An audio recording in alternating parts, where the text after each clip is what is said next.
शुरुआत बहुत इंटेलिजेंटली। देखिए ये जो थे ना, ये व्यक्ति छत्रपति शिवाजी, सारे सुनिए, भारत को पता होना चाहिए छत्रपति शिवाजी एक कंबाइंड अवतार मान सकते हो आप महाराणा प्रताप के शौर्य और उनकी ताकत और उनके साहस का, और कौटिल्य चाणक्य पंडित की उनकी बौद्धिक शक्ति, उनकी बुद्धि और उनकी कुटिल नीतियों का ये कंबाइंड अवतार थे। तो ये क्या करते हैं, छापामार युद्ध करते हैं, द्विकंटक नीति के साथ जाते हैं। इसको क्या बोलते हैं, गोरिल्ला वॉरफेयर। और गोरिल्ला वॉरफेयर इसे कहते हैं गनीमी कावा। छोटी उम्र के अंदर इतना इंटेलिजेंस, इतना इंटेलिजेंस। गनीमी का मतलब क्या है, दुश्मन, और कावा मतलब उसको बेवकूफ बना के हराने की टैक्टिक्स।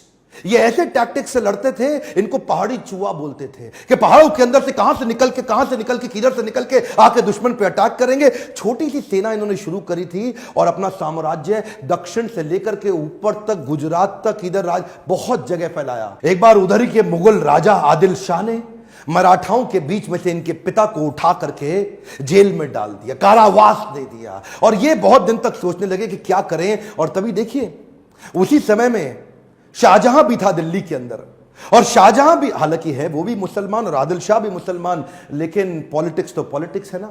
तो मुगल राजाओं को उन्होंने आपस में कैसे भरवाया, उधर उनको सपोर्ट और अलायंस की बात करी। इतने मास्टर अलायंस के मामले में, कब कहां किससे अलायंस बिल्ड करना। शाहजहां को बोले कि आप इस पर इंफ्लुएंस डालो, ये मेरे पिता को छोड़े, और शाहजहां उनकी बात मान गए।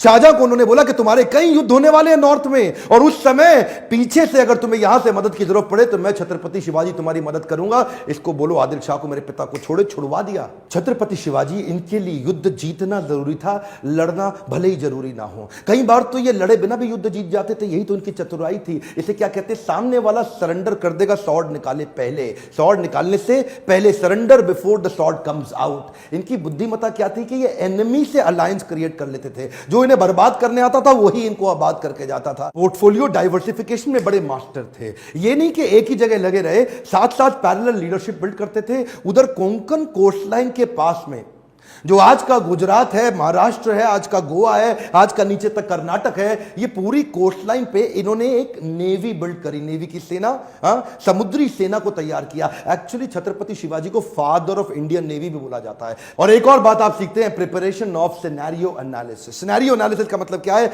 आने वाले समय में सिनेरियो ए होगा तो मैं ऐसे लड़ूंगा, बी होगा तो ऐसे लड़ूंगा, सी होगा तो ऐसे लड़ूंगा।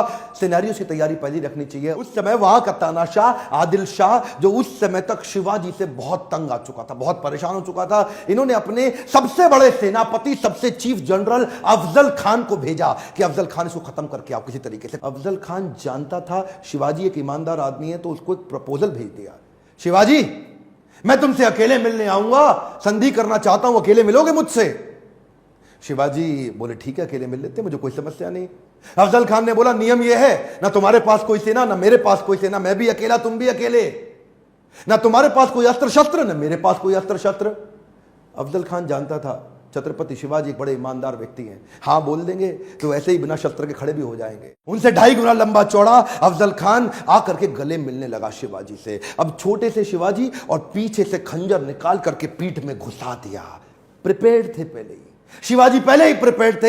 एक ऐसी लोहे की उन्होंने बुलेट जैकेट पहनी होती, पावरफुल, उन्होंने ऐसी जैकेट स्टील के अंदर बना रखी थी जिससे कितने भी खंजर डालो अंदर घुसे नहीं, लेकिन दिखाई नहीं पड़ता था। वो जानते थे कि ऐसा हो सकता है, ईमानदारी पूरी रखते लेकिन प्रिपरेशन भी रखते। इसको बोलते हैं सिनेरियो अगर सी निकल आया तो उसकी प्रिपरेशन भी रहे।